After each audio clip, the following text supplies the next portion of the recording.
unpack one of the really big questions. Does money actually buy happiness? It's one everyone asks, right? Exactly. So today we're doing a deep dive into one specific source, an article called Money and Happiness, a complex relationship. And our mission here is pretty simple. Right. Cut through the noise and just pull out the key insights this particular article has for you.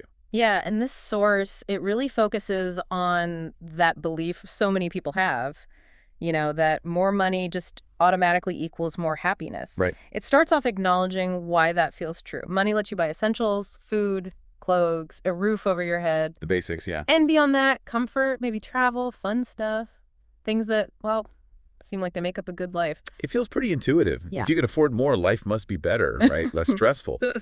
But this is where the source we're looking at introduces its main finding based on the research it cites. Which is? Money can boost happiness. Definitely.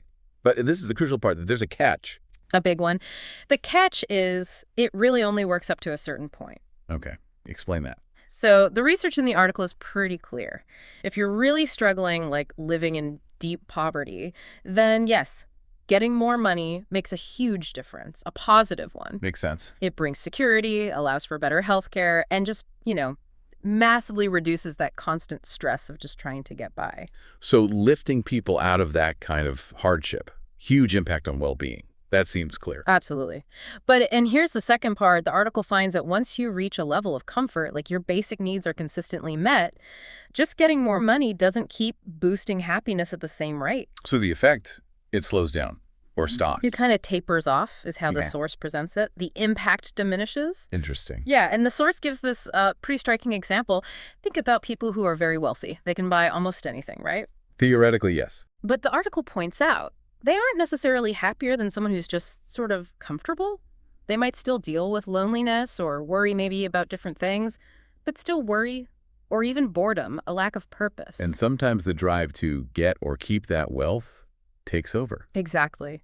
The article mentions that sometimes they end up working so much they actually sacrifice time with family, with friends, things we know are really vital for happiness. Wow. Okay. That really flips the script on the more is always better idea. It does. It suggests the picture is much more complex. And the source reinforces this too, right? It makes a counterpoint about people without lots of money. Yes, exactly. It stresses that you don't actually need a lot of wealth to be genuinely happy. So what else contributes, according to the source? Well, it lists those other key things that don't really depend on your bank balance, like having good relationships, strong connections with people, feeling safe and secure in your life and community, having a sense of purpose, something that drives you, and just enjoying the simple things, the little moments in life. And those things aren't really for sale. Not at all. They're built, they're experienced. Okay, so pulling this all together, Yeah. what's the main takeaway from this specific source on the whole money-happiness link? The conclusion in the article seems pretty clear. Money is important, no doubt, especially for getting those basic needs met, for security. Right. But it's absolutely not the only thing, maybe not even the main thing driving happiness once you're reasonably comfortable.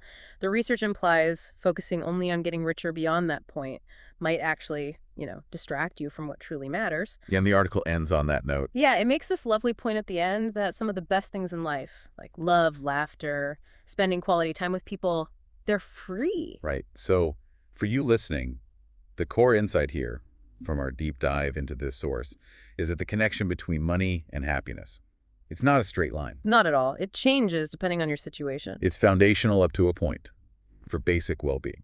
But after that, the source suggests happiness is much more tied to these other non-monetary parts of life.